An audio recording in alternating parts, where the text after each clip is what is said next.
بسم اللہ الرحمن الرحیم۔ بسم اللہ الرحمن الرحیم۔ عزیز طلبہ کرام، اللہ تعالیٰ سے امید کرتا ہوں کہ آپ سب خیر و عافیت سے ہوں گے۔ سبق نمبر 143 ہے اور آج کے سبق میں ہم کتاب الوکالت کو شروع کر رہے ہیں۔ کیونکہ کتاب المضاربت کے اندر بھی وکالت کی بات ہو رہی تھی کہ مضارب وکیل ہوتا ہے، اس سے پہلے کتاب الشرکت کے اندر بھی وکالت کی بات ہو رہی تھی کہ ایک دوسرے کے وکیل ہوتے ہیں، کفیل ہوتے ہیں۔ تو مصنف رحمۃ اللہ علیہ نے اسی کی مناسبت سے ابھی یہاں پہ کتاب الوکالت کے احکامات کو لایا ہے تاکہ یہ بھی اسی کے ساتھ ہو جائیں اور پتہ چل جائے کہ وکالت جو ابھی ہم بات کر رہے تھے اس کے بنیادی احکامات کیا ہیں۔ تو آج ہم وکالت کا مفہوم پڑھیں گے کہ جس طریقے سے آپ خارجی طور پر دیکھتے رہتے ہیں کہ عدالت کے اندر کہتے ہیں بھئی وکیل کی ضرورت ہے، اور ملک کے اندر ایک وکلاء برادری ہوتی ہے جس میں یعنی بڑی سپریم کورٹ، ہائی کورٹ اور اسی طریقے سے چھوٹی بڑی عدالتوں کے اندر وکلاء ہوتے ہیں، وکیل کی جمع، یعنی ان کی ضرورت پڑتی ہے کہ وہ لوگوں کے جو کیسز ہوتے ہیں ان کے اندر وہ وکیل بن کر آگے جا کر وہ کیس لڑ رہے ہوتے ہیں، اور جتنا اچھا اور چست و چالاک وکیل ہوتا ہے تو اسی طریقے سے وہ آگے کیس کو لے کر جا رہا ہوتا ہے۔ تو یہ وکالت کی بنیادی جو ڈیفینیشن ہے وہ آپ کے سامنے آئی ہے، اور اب ہم شرعاً دیکھیں گے کہ وکالت کیا چیز ہوتی ہے اور کون سا آدمی وکیل بن سکتا ہے، کون سا نہیں بن سکتا، اور کون سا آدمی وکیل بنا سکتا ہے، یعنی وکیل بنانے کے لیے بھی کچھ شرائط ہیں نا۔ تو یہ آج انشاءاللہ ہم ان سب کو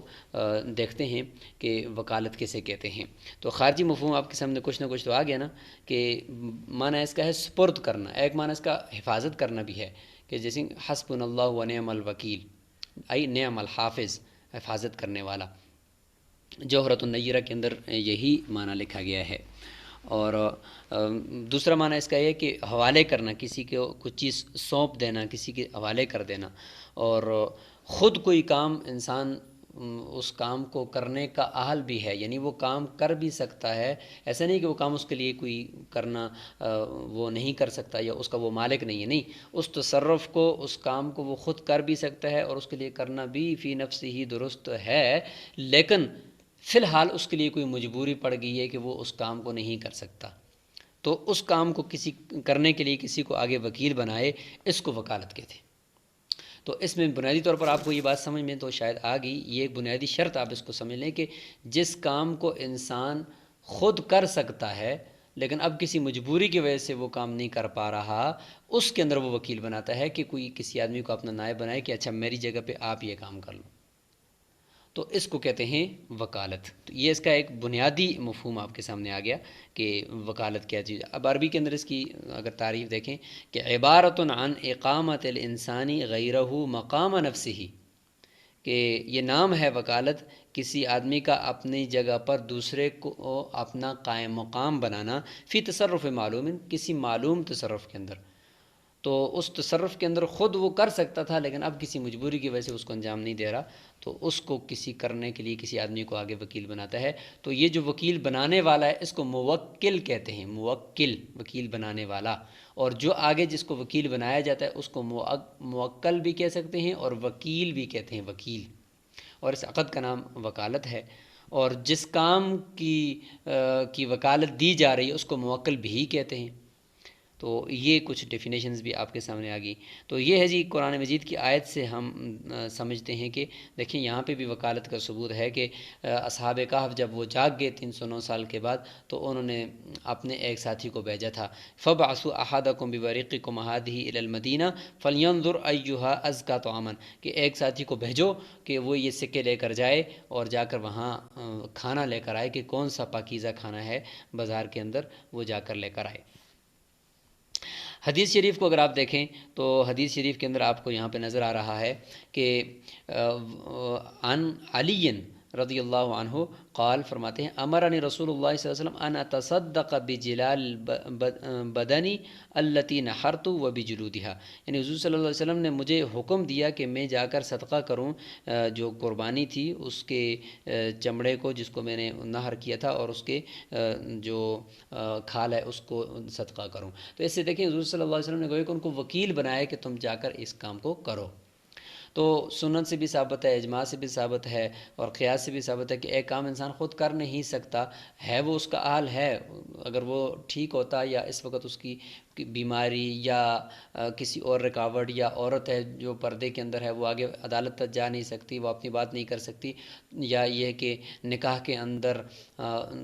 جو ہے وہ دلہن وہاں پیش نہیں ہو سکتی مجلس میں، تو وہ اپنے کسی محرم کو وکیل بنا دیتی ہے۔ اس طریقے سے بہت سارے مسائل اور بہت سارے عقود وہ شریعت کے اس پر کھڑے ہیں کہ ایک انسان اگر مجبوری میں نہیں جا سکتا مجلس کے اندر، وہ خود نہیں اس کام کو سر انجام دے سکتا، تو وہ وکیل بنا دے۔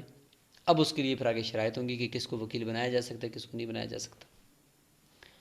تو یہ آپ کے سامنے کچھ احادیث آ گئی۔ اس کے بعد ہم دیکھیں گے یہاں پہ کہ پورا جو کتاب الوکالت کا یہ باب ہوگا، کتاب ہوگی، اس کے اندر ہم کون کون سی ابحاث پڑھیں گے اس کا ایک نظر میں خلاصہ آپ کے سامنے آ جائے، پھر انشاءاللہ ہم سبق کو شروع کرتے ہیں۔ تو اس میں سب سے پہلے ہم بات کریں گے وکالت کے وصف شرعی کے اوپر، اس کے بعد دوسرے نمبر پر ہوگا کہ ما یجوز التوکیل بہ و ما لا یجوز، یعنی کس کو وکیل بنانا جائز ہے اور کس کو وکیل بنانا جائز نہیں ہے، اور یعنی کس کس کاموں کے اندر وکالت ہو سکتی ہے اور کن کن کاموں کے اندر وکالت نہیں ہو سکتی۔ تیسرے نمبر پر بات کریں گے کہ موکل اور وکیل، یعنی جو وکیل بنانے والا ہے اور وکیل بننے والا، ان کے اندر کیا کیا شرائط ہیں۔ اور چوتھے نمبر پر بات ہوگی انواع عقود الوکالہ، وکالت کے جتنے بھی عقد ہوتے ہیں جس میں بندہ دوسرے سے کچھ کام کروا رہا ہوتا ہے تو اس کی کچھ اقسام ہوں گی، اس میں مطلب بازار سے کسی سے کوئی چیز آپ منگوا رہے ہیں، اس کو وکیل بنا کر بھیج رہے ہیں، شرکت کے اندر ہم نے وکالت پڑھی ہے، مزاربت کے اندر ہم نے وکالت پڑھی ہے، تو بہت ساری انواع ہوں گی وہ پڑھیں گے۔ پانچویں نمبر پر ہم بات کر رہے ہوں گے کہ الوکالۃ الخاصہ والعامہ، خاص کسی کام سے وکالت ہو رہی ہے یا عمومی طور پر وکیل بنایا جا رہا ہے، اس کی کچھ اقسام ہوں گی۔ چھٹے نمبر پر بات ہوگی کہ رد الوکیل المبیع المعیبہ، یعنی وکیل آپ نے بنایا تھا کسی چیز کے خریدنے کے لیے، تو اس کے اندر چیز کے اندر عیب آ گیا تو کیا وہ وکیل کی ذمہ داری ہوگی کہ اس کو واپس کرے، تو اس کے متعلق بحث ہوگی۔ ساتویں نمبر پر بات ہو رہی ہوگی کہ التوکیل بعقد یشترط فیہ تقابض العوضین، یعنی کچھ ایسے عقود، یعنی بے صرف ہے، بے سلم ہے، اس کے اندر آپ نے کسی کو وکیل بنایا ہوا ہے تو اس وکالت کے کیا احکامات ہوں گے، تو وہ بحث ہوگی۔ آٹھویں نمبر پر بات ہو رہی ہوگی کہ دفع الوکیل الثمن من مالہ، یعنی وکیل کا اپنے مال سے ثمن دے دینا، کسی چیز کو خریدنے کے لیے وکیل بنایا تھا اس نے اپنے ہی مال سے دے دیا تو اس کا کیا حکم ہوگا۔ نویں نمبر پر بات ہوگی توکیل الوکیلین، دو وکیلوں کو آپ نے وکیل بنا دیا، دو آدمیوں کو وکیل بنا دیا ہے۔ اس طریقے سے 10ویں نمبر پر جو بحث ہوگی کہ توکیل الوکیل غیرہ، وکیل نے آگے کسی کو وکیل بنا دیا تو کیا یہ ایسا کرنا اس کے لیے درست ہے یا نہیں ہے۔ 11ویں نمبر پر بات کریں گے عزل الموکل الوکیلہ، موکل وکیل کو معزول کر دے، اس کے کیا احکامات ہوں گے۔ 12ویں نمبر پر بات ہو رہی ہوگی کہ عشرۃ تبطل بها الوکالہ، 10 چیزیں ذکر کی جائیں گی کہ جن سے وکالت باطل ہو جاتی ہے۔ 13ویں نمبر پر بات ہوگی عقد الوکیل مع من لا تقبل شہادتہ، یعنی وکیل نے کسی ایسے کے ساتھ عقد کر دیا کہ جس کی شہادت اور گواہی وہ قبول نہیں کی جاتی۔ اور 14ویں نمبر پر بات ہوگی مخالفت الوکیل فی قدر الثمن،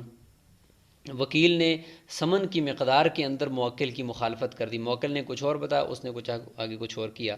15ویں نمبر پر بحث ہوگی کہ تغییر الوکیل موجب العقد من الامانۃ الی الضمان، وکیل نے جو عقد کا موجب تھا اس کو ختم کر دیا، عقد کی پوری ڈیفینیشن کو تبدیل کر دیا، وہ امانت تھا اس کو ضمان کی طرف لے کر آ گیا، اس کا کیا صورت ہوگی اور کیا احکامات ہوں گے وہ انشاءاللہ ہم پڑھیں گے۔ 16ویں نمبر پر ہم پڑھیں گے کہ مخالفت الوکیل فی تفریق الصفقہ،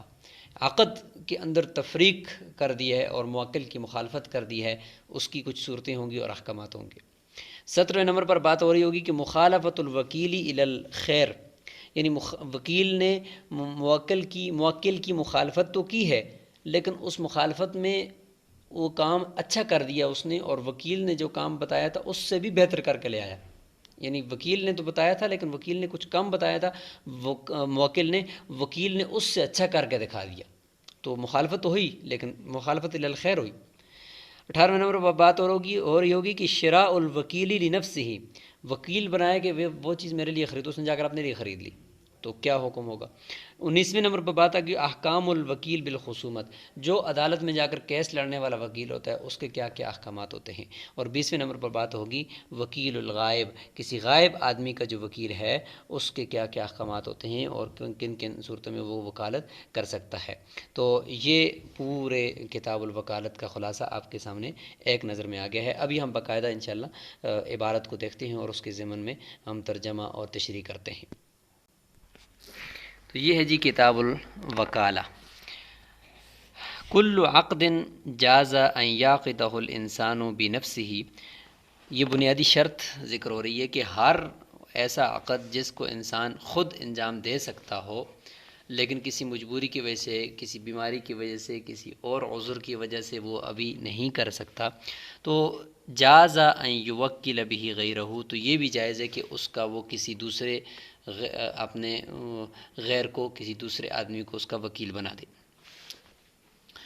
یہاں تک یہ بات ایک اس کا وصف شرعی وہ ہے کہ اس ایک جملے کے اندر بیان ہو گیا ہے، یہ پہلی بات تھی اس کے اندر۔ دوسری بات یہاں سے شروع ہوتی ہے کہ ما یجوز التوکیل بہ وما لا یجوز، کن کن کاموں کے اندر یعنی وکالت کرنا درست ہے اور اس میں وکیل بنایا جا سکتا ہے اور کن کن کاموں میں وکیل نہیں بنایا جا سکتا۔ یاد رکھیں یہاں پہ جو ہم نے کہا ہے نا کل عقد جاز ان یعقدہ الانسان، کہ ہر وہ عقد جس کو انسان خود انجام دے سکتا ہو تو وہ درست ہے اس کے لیے کہ وہ دوسرے کو وکیل بنائے، لیکن اس کا برعکس نہیں ہے۔ بعض عقود ایسے ہیں کہ جن کو انسان خود انجام نہیں دے سکتا، یعنی اصل اہلیت تو اس کے اندر ہوتی ہے کہ وہ اس کو انجام دے، اصل اہلیت عقد کرنے کی ہوتی ہے، لیکن کسی نئی آنے کی وجہ سے، کسی اور وجہ سے وہ اس کو نہیں کر سکتا، کسی خارجی عوامل کی وجہ سے وہ اس کو نہیں کر سکتا، تو اس کے اندر بھی اس کو اجازت ہے کہ وہ وکیل بنائے۔ یہ ایک باریک فرق ہے، اس کو آپ دیکھیں۔ مثال کے طور پر شراب ہے تو شراب کی خرید و فروخت وہ مسلمان نہیں کر سکتا، خنزیر کی خرید و فروخت مسلمان نہیں کر سکتا، لیکن اصل عقد کرنے کی اہلیت تو اس کے اندر موجود ہے، لیکن اب اس نفی نہیں کی وجہ سے کہ بھئی شراب کی خرید و فروخت مسلمان نہیں کرے گا، اس نئی کی وجہ سے اب اس کو منع آ گیا۔ لہٰذا اگر کسی کے پاس کہیں شراب آ گئی ہے، وہ آگے کسی کو وکیل بناتا ہے کہ بھئی اس کو فروخت کرو، میری قبضے سے اس کو نکالو، کسی ذمہ کو بنا دیتا ہے وکیل، تو یہ وکالت پہ درست ہو جائے گی۔ تو یہ چیز ذرا سمجھنے کی ہے۔ اچھا، اب یہاں سے یہ بیان کریں گے کہ کن کن کاموں کی وکالت اس میں ہو سکتی ہے اور کن کن کاموں میں وکالت نہیں چل سکتی۔ وَيَجُوزُ التَّوْكِيلُ بِالْخُصُومَةِ، کیس لڑنے کے لیے مدعی یا مدعا علیہ میں سے کوئی ایک اپنا وکیل بنا سکتا ہے عدالت میں۔ کیوں؟ اس لیے کہ بعض مرتبہ جو کیسز ہوتے ہیں ان کو انسان خود اس کے اندر اتنی قوت گویائی نہیں ہوتی، بولنے کی طاقت نہیں ہوتی، یا اس کے ہاتھ اتنے لمبے نہیں ہوتے کہ وہ آگے تک پہنچ جائیں، اور تو وہ بعض مرتبہ لوگ حق پر ہوتے ہوئے بھی پیچھے رہ جاتے ہیں اور ان کے خلاف فیصلہ آ جاتا ہے۔ تو اب اگر اس جگہ پہ وہ کسی ہوشیار اور کسی انصاف پسند، انصاف والے اور نیک اور دین والے دیندار کسی وکیل کو وکیل بنا لیتا ہے اور سمجھدار بھی ہے، اس کام کو سمجھتا بھی ہے، تو حق پر ہوتے ہوئے وہ کیس جیت جائے گا نا۔ تو اس لیے یہاں پہ ضرورت محسوس ہوئی کہ وکالت خصومت کے اندر، کیسز کے اندر بھی یہ درست ہے۔ فی سائر الحقوق بالخصومتی، یعنی وکیل بنانا خصومت کے لیے، وکیل توکیل بالخصومت یہ جائز ہے۔ فی سائر الحقوقی، تمام حقوق کے اندر، کہیں پہ آپ اپنے حق کو ثابت کر رہے ہیں، کہیں سے اپنے حق کو وصول کر رہے ہیں، تمام حقوق کے لیے۔ و اثبات یا، اور ان حقوق کے ثابت کرنے کے لیے کہ فلاں نے میری زمین دبائی ہوئی ہے، فلاں نے میری فلاں چیز چوری کی ہوئی ہے، فلاں کے اوپر میرا فلاں حق ہے، ان کے اثبات کے لیے بھی وکالت درست ہے۔ اچھا، وَيَجُوزُ بِالِاسْتِفَاءِ، اور اس طریقے سے حقوق کو وصول کرنے کے لیے بھی وکالت درست ہے۔ کہ اب بعض مرتبہ انسان کسی سے اپنا حق وصول نہیں کر سکتا، تو کسی کو وکیل بنائے تو وکیل کے ذریعے سے وہ وصول کر سکے گا عدالت میں جا کر، لیکن الا فی الحدود والقصاص، حدود اور قصاص کے اندر اس کو وصول کرنے کے لیے، اس کو حاصل کرنے کے لیے آپ وکیل نہیں بنا سکتے. کسی نے آپ کا کوئی رشتہ دار قتل کر دیا تو اب قصاص میں آپ نے اس کو قتل کرنا ہے، تو آپ کہتے ہو کہ میں نہیں قتل کرتا ہوں، میں اپنا وکیل بناتا ہوں کہ وہ جا کر قتل کرے، تو یہ آپ نہیں کر سکتے. ہاں، امام ابو حنیفہ رحمۃ اللہ علیہ کے نزدیک حدود اور قصاص ان کو ثابت کرنے کے لیے تو وکیل بنایا جا سکتا ہے. عدالت میں جا کر اس کیس کو ثابت کریں گے، اچھا واقعی اس نے قتل کیا اور اس کے اوپر قصاص آتا ہے، یا اس بندے نے میرے اوپر تہمت لگائی، اس کے اوپر حد آتی ہے، حد قذف تہمت کی، یا اس نے شراب پی ہے تو اس کے اوپر تہمت حد آتی ہے. تو یہ حد اور قصاص اس کو عدالت میں ثابت کرنے کے لیے تو وکیل بنایا جا سکتا ہے، لیکن اس حد کو وصول کرنے کے لیے یا قصاص کو وصول کرنے کے لیے کہ جا کر اس بندے کو بدلے میں قتل کیا جائے، میں نہ کروں میرا وکیل کرے، یا اس بندے کے اوپر جا کر 80 کوڑے لگائے جائیں، میں نہ کروں میرا جا کر وکیل اس حد کو وصول کرے، ایسا نہیں ہوگا. امام صاحب رحمہ اللہ کے نزدیک یہ مفتبی قول ہے. اچھا، ثابت کرنے کے لیے عدالت میں کیوں جائز ہے اور وصول کرنے کے لیے کیوں جائز نہیں ہے، تو اس میں ایک خاص بات ہے، وہ یہ ہے کہ جو حدود اور قصاص ہے ان کے بارے میں آتا ہے کہ تندریو بالشبہات، یہ معمولی شبہ سے بھی ساقط ہو جاتے ہیں، اس لیے ان کو ثابت کرنے میں تو کوئی حرج نہیں ہے. کیوں؟ اس لیے کہ حد اگر کسی کو لگے گی تو اس وکالت کی وجہ سے تھوڑی لگے گی، وہ تو اس جنایت کی وجہ سے لگے گی جو اس نے کی ہے. یا قصاص، اگر کسی کو قصاص میں قتل کیا جاتا ہے تو وہ اس وکالت کی وجہ سے تھوڑا ہی ہوا ہے، وکالت نے اور وکالت کی وجہ سے پھر شہادت کی وجہ سے وہ ظاہر ہوا ہے، باقی قتل اس نے جو کیا ہے پیچھے، اس قتل جنایت کرنے کی وجہ سے اس کو قتل کیا جا رہا ہے. تو اس بات کو غور سے دیکھیں کہ وکالت کا تو اس میں کوئی دخل ہی نہیں ہے کسی کو قتل کرنے میں یا قصاص کو ثابت کرنے میں، یا قصاص کے اندر کسی کو قتل کرنے میں تو کوئی دخل نہیں. تو پتہ چلا کہ صرف ثابت کرنا، قصاص کو صرف ثابت کرنا جا کر عدالت کے اندر کہ ہاں باقی اس بندے کے اوپر حد اور قصاص ہے، اس میں وکالت جائز ہے. ٹھیک ہے، اور آگے پھر وصول کرنے کے لیے اس حد کو، اس قصاص کو، ہاں اس میں نہیں وکیل بنا سکتا. کہ ہو سکتا ہے کہ اگر یہ خود موکل خود اگر جائے تو اس کو ترس آ جائے اور وہ اس کو معاف کر دے، لیکن اگر وکیل کو بنائے گا تو وکیل تو معاف نہیں کرے گا، اس نے تو ڈائریکٹ موکل کی بات کو ماننا ہے اور گردن اس بندے کی اتار دینی ہے اور اس کو کوڑے مار دینے ہیں. اس لیے کہتے ہیں کہ وصول کرنے کے لیے آپ وکیل نہ بناؤ. اس میں یہ شبہ ہے کہ ہو سکتا ہے کہ اگر اصل موکل آتا تو اس کو معاف کر دیتا. اس لیے فرمایا وَيَجُوزُ بِالِاسْتِفَاءِ،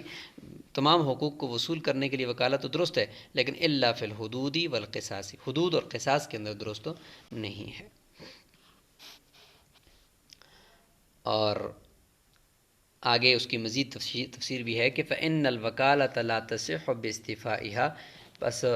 حدود اور قصاص کو وصول کرنے کے لیے وکیل بنانا یہ صحیح نہیں ہے، مع غیبت الموکل عن المجلس، موکل کے مجلس سے غائب ہونے کی ساتھ، یعنی اس کی غیر موجودگی میں. ہاں اگر موکل بھی موجود ہے اور اس وقت وکیل آگے قصاص میں کسی بندے کو قتل کر رہا ہے یا اس سے قصاص حاصل کر رہا ہے، وصول کر رہا ہے، اور موکل موجود ہے تو پھر ٹھیک ہے، کیونکہ وہ والا کام یہاں حاصل ہو جائے گا کہ ہو سکتا ہے کہ موکل فوراً آخری سٹیج پر جا کر روک دے اور کہہ دے میں نے معاف کر دیا، میں اس سے بدلہ نہیں لیتا ہوں. تو ایسا ہو سکتا ہے چونکہ موکل موجود ہے اس کی موجودگی میں تو ٹھیک ہے، لیکن اس کی غیر موجودگی میں حدود اور قصاص چونکہ معمولی اس شعبے سے بھی ساقط ہو جاتے ہیں، اس لیے ان میں وکالت درست نہیں ہے. وقال ابو حنیفہ رحمہ اللہ لا يجوز التوکیل بالخصومۃ الا برضاء الخصم. یہ ایک الگ مسئلہ ہے کہ وکیل ایک مدعی یا مدعا میں سے کوئی ایک بناتا ہے اپنے کیس کو لڑنے کے لیے، تو امام ابو حنیفہ رحمہ اللہ فرماتے ہیں کہ دوسرا جو مد مقابل، چاہے وہ مدعی ہے اگلا یا مدعا ہے، اس کی رضامندی کے بغیر وکیل بنانا درست نہیں ہے. اگر مدعی وکیل بناتا ہے اپنے کیس کے لیے تو مدعا کی رضامندی کے بغیر درست نہیں ہے، کیونکہ ہو سکتا ہے بعض لوگ اتنے شرارتی ہوتے ہیں، ان سے حق کو وصول کرنا یا وہ جھوٹ بول کر بھی اگلے کا حق ثابت کر لیتے ہیں، تو اگلا بندہ جو مد مقابل ہے آپ کا، اگر وہ اس پر راضی نہیں ہے کہ بھئی تم نے کس کو وکیل بنا دیا، اس سے تو میں اپنا حق وصول نہیں کر سکتا ہوں، یا یہ تو جھوٹ بولتا ہے، یا یہ اس کے اندر یہ والا فالٹ پایا جاتا ہے، تو پھر اس کو وکیل بنانا درست نہیں ہے. امام سے فرماتے ہیں الا ان یکون الموکل مریضا، ہاں الا یہ کہ موکل جو ہے وہ مریض ہے او غائباً یا وہ غائب ہے موکل یعنی جو وکیل بنانے والا ہے وہ کہیں باہر ملک میں اور وہ مجلس میں حاضر نہیں ہو سکتا، مسیرت ثلاثۃ ایام یعنی مسافت 3 دن کی مسافت یعنی شرعی مسافت جو ہوتی ہے سفر کی وہ اس پر ہے، 80 کلومیٹر سے زائد پر ہے فصاعداً یا اس سے زائد پر ہے، تو پھر اس صورت میں وہ اگر مجلس میں حاضر نہیں ہو سکتا تو وہ کہتا ہے کہ یار میری طرف سے یہ فلاں وکیل چلا جائے، یا عورت ہے کہ وہ مجلس میں نہیں جا سکتی تو وہ اپنی طرف سے وکیل بناتی ہے تو پھر درست ہے۔ وقال ابو یوسف و محمد رحمہ اللہ، صاحبین فرماتے ہیں یجوز التوکیل بغیر رضاء الخصمی، کہ خصم کی رضامندی کے بغیر بھی وکیل بنانا جائز ہے، اور فتویٰ بھی اسی قول پر ہے آج کل، چونکہ ظاہر ہے کہ دوسرا کب راضی ہوگا کہ وہ اس کی طرف سے یعنی میرے مد مقابل کی طرف سے وکیل نہ ہو بلکہ وہ اصل ہو، وہ تو ہر وقت یہی کہے گا، لیکن یہ کہ ہر ایک اپنے فائدے کو سوچے اور دیکھے کہ اگر اس کے اوپر ظلم ہو رہا ہے تو وہ اپنی جگہ پہ وکیل بنا سکتا ہے، اگر یہ خود ظلم کر رہا ہے اور اس کے باوجود وکیل بھی بنا رہا ہے تو پھر وہاں پہ قاضی خود چھان بین کر کے غور و خوض کر کے اس کی وکالت کو ناجائز قرار دے سکتا ہے، تو یہ وہاں پہ ہی دیکھ کر ہی اسی وقت فتویٰ دیا جائے گا کہ ظالم کون ہے اور مظلوم کون ہے۔ تو یہاں تک یہ بات آج ہماری مکمل ہو چکی ہے، کتاب الوکالت کی بنیادی ایک مفہوم آپ کے سامنے رکھنے کی کوشش کی ہے، انشاءاللہ اس کے بقیہ جو احکامات ہیں وہ اگلے اسباق کے اندر آئیں گے۔ السلام علیکم ورحمۃ اللہ وبرکاتہ۔